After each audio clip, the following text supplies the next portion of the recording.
Today we are checking out one of the most anticipated lenses of the year, for me at least. This is the Laowa 200mm f2.ff. A 200mm f2 is already rare, capable of insane shadow depth of field.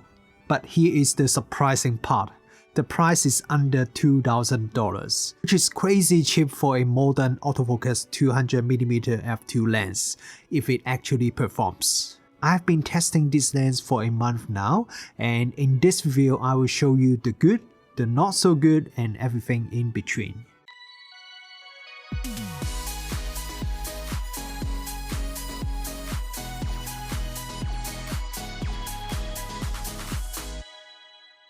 The Laowa 200mm f2 is a full-frame lens with autofocus and full electronic support.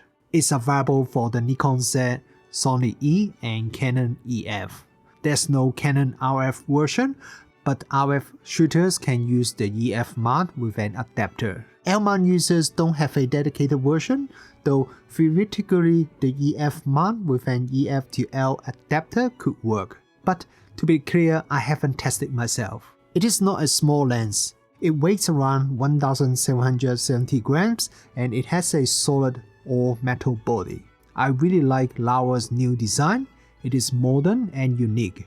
This lens comes in two different colors, grey and blue, and the review sample I received from Laowa is blue. Compared to regular lenses, this lens is pretty chunky, but if you compare it with the recently released Sigma 200mm f2, this Laowa is actually quite a bit smaller and lighter.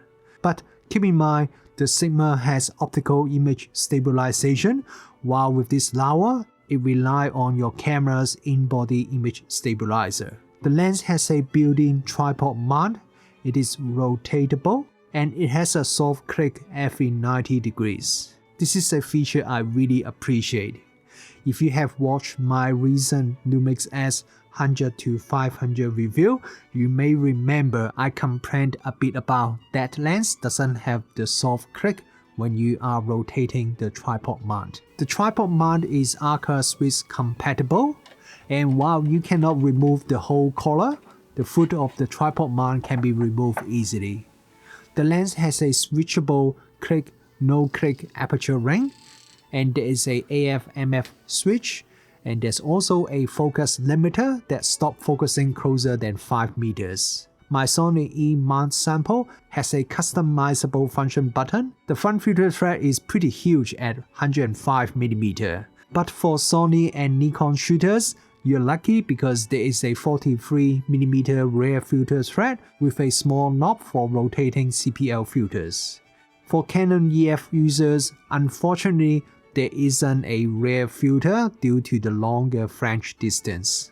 But that is probably why the Canon EF version is also a bit cheaper. The lens hood is very deep, it's a little lighter and plasticky compared to the solid metal body, but that doesn't affect functionality. The lens hood has a small knob to secure it onto the lens, and while this lens isn't fully weather sealed, the metal lens mount has a rubber gasket to add some protection against dust and moisture.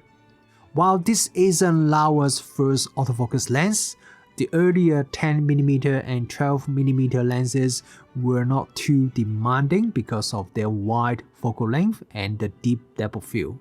The recent 180mm macro lens pushed things further, but since that lens is only a half autofocus lens and also limited to f4.5, this 200mm f2, however, is a completely different story.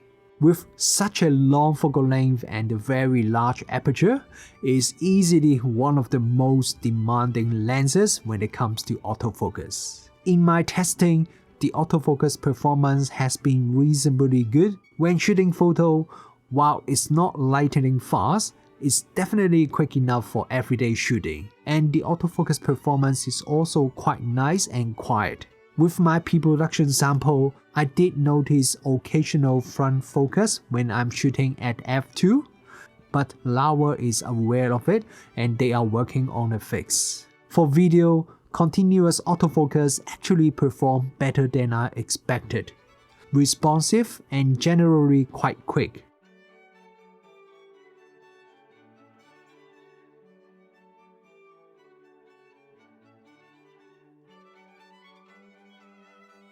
Look at this focus breathing test and you can see the very obvious change in field of view as I shift the focus between close and far focus distance. Okay, now let's look at the image sharpness. We'll look at the center and corner at 200% zoom. I'm doing all the tests with my 61 megapixel Sony a7CR. At the maximum aperture f2, the center has a tiny bit of softness which shows in a picture like this with very hard edges. But if you're shooting portrait, you may not even notice and definitely won't mind. Corner is surprisingly sharp even at f2. When stopped down to f2.8, the sharpness is excellent from center to corner. Sharpness remains excellent when we stop down until past f11, then diffraction would soften the image.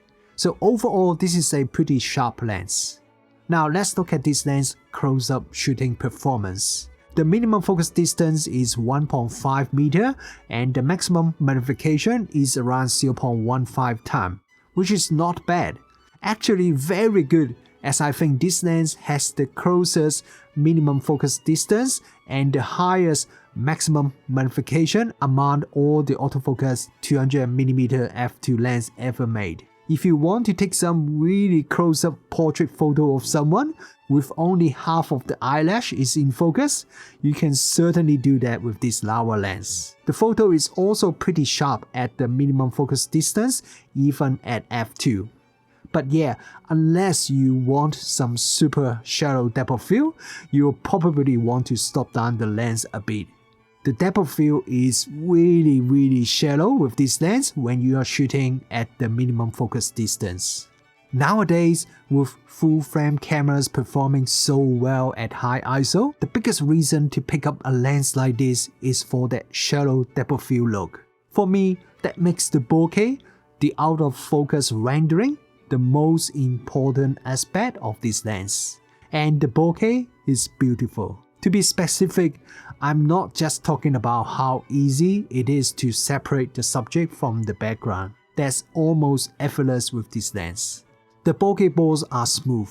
Sometimes there is a little bit of highlight around the edges, but nothing looks really harsh. When shooting close-up subjects, you can notice some swirly bokeh effect, which adds a bit of character without being over the top. Combined with the extremely shallow depth of field, this lets backgrounds and foregrounds dissolve quickly, giving your photo a unique, almost magical look that most other lenses I've tested can't match. It's not the modern, clinically perfect, buttery smooth, perfectly round bokeh rendering that you see in most new lenses. Instead, it leans a bit more toward the characterful look of some classic lenses, and personally, I love that.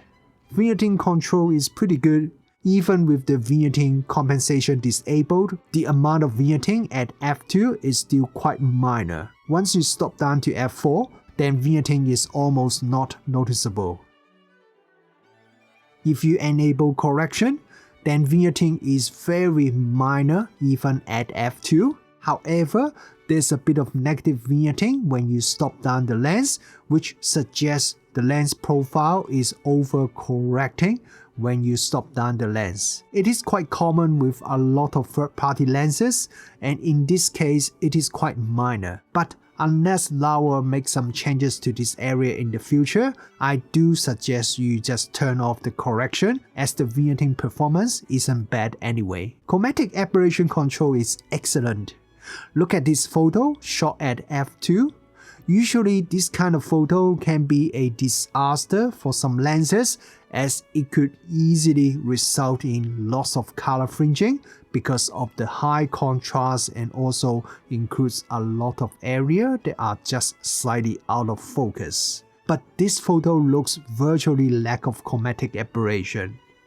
This is the same for the other photos I shot, and that is despite I'm already testing with a very demanding 61 megapixel camera.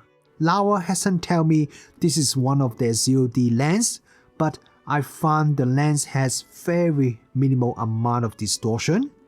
And like the other Laowa lenses, This lack of distortion is completely by optics instead of relying on software correction. This photo was shot without any distortion correction, and the lines at the top and bottom are still very straight with only very minor amount of pincushion distortion, which can be easily corrected in post if you want to. Lens flare control is alright. Most of the time it is not an issue, but if you got a really strong light source hitting the lens at a certain angle, contrast can drop quite a bit. That said, it only showed up in a few photos out of the thousands I have taken. So overall, I would say the lens flare performance is acceptable. For Sunstars, you need to stop down the lens to almost f11 to see the Sunstars. But I found I really need to stop down the lens all the way to f22. Only then the Sunstars look sharp and has nice long tails. This 200mm lens is not really the best lens for Sunstars.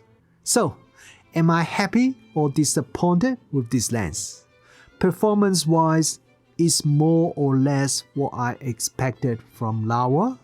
Solid image quality, very good sharpness, great chromatic aberration control, minimal distortion and vignetting, and surprisingly good close-up shooting performance.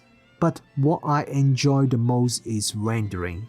It has that slightly retro look with a bit of character, and that makes this Laowa lens stand out from the very clinical rendering of most modern lenses. On the downside, Sunstars are not that nice, and there's some pretty serious focus breathing. But for a lens like this, neither is a big deal to me. Autofocus was the part I was most concerned about, since this is Laowa's first autofocus lens with such a demanding spec. The good news is, it's mostly solid, fast, smooth, and reliable. I say mostly because the firmware on my test copy still feels like it needs a bit more polish to iron out some small quirks. Hopefully, Laowa's R&D team will refine that before the official release. Even as it is now though, I find it perfectly usable, enough that I'm thinking if I should buy one for myself. Under $2,000 for a modern 200mm f2 autofocus lens is insanely affordable. The real challenge is the size and weight. Even though this is already the smallest 200mm f2 lens, this is still a big heavy lens. Once you add a camera body, it will be pretty close to 2.5 kg. So it's not something that you can shoot one-handed. And it also doesn't fit in most of my everyday camera bags. The smallest camera bag that I managed to squeeze it into is the PGY Tech 7-liter sling bag that I'm reviewing right now, but even that is just barely big enough with the lens mounted on a camera. So if you are considering this lens, I think the question isn't really, is it good? It absolutely is. The real question is whether you are willing to live with the size and weight, and if you will actually bring it out with you. Because if it just sits on your camera shelf, then even at this price, it's not worth it.